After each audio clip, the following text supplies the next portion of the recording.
While Gbiota beds can be grown in boxes, essentially modified wicking beds, it is easiest to make them directly into the soil.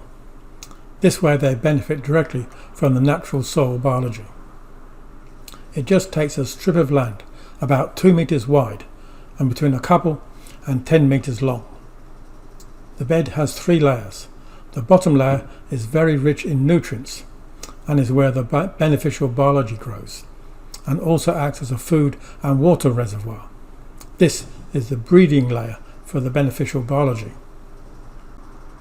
The next layer up is where the bulk of the roots grow, the rhizosphere. Again, this is rich in nutrients and biology, but not too concentrated, as this makes it difficult to absorb the water and nutrients.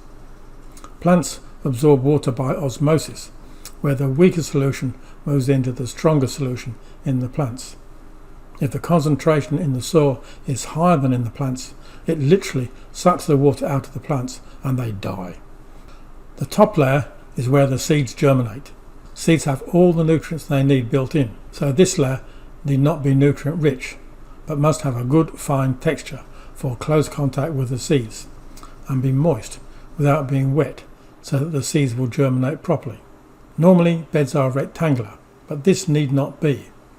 In this video I've had to fit the bed around my mango and other trees.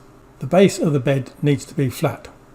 Commercially, this may be done with laser levelling equipment, but here, for the benefit of schools, is the old-fashioned way.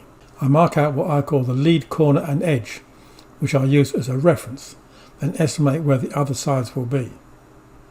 I make a good job of this lead edge, cutting it nice and square to the right depth of 150 millimeters. I measure out approximately where the other edge will be, which, using 2 meter wide sheet, should be about 170 millimeters wide. But I make sure that it is wide enough, but I don't bother about getting the edge exact. I will do that later. I'm using 2 meter builder's film. I want the base layer to be 150 millimeters deep, so I dig out the soil, making it as flat as I can by eye.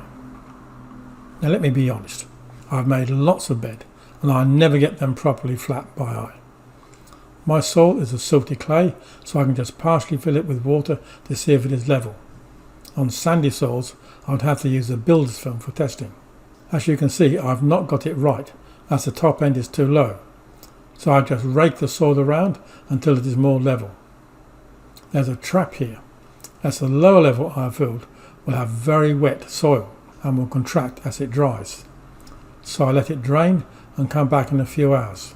Level with a rake so it is smooth, then partially fill. This time I can see while it's a lot better, I've overfilled the previous low area, but it is close as the whole base of the bed is covered with just a little water. I can now make a correction to this area I've overfilled and just let the water drain away and rake the soil with the back of the rake. I use the prongs on the rake to measure the depth of the water, and with raking as the water drains I can now get the base level.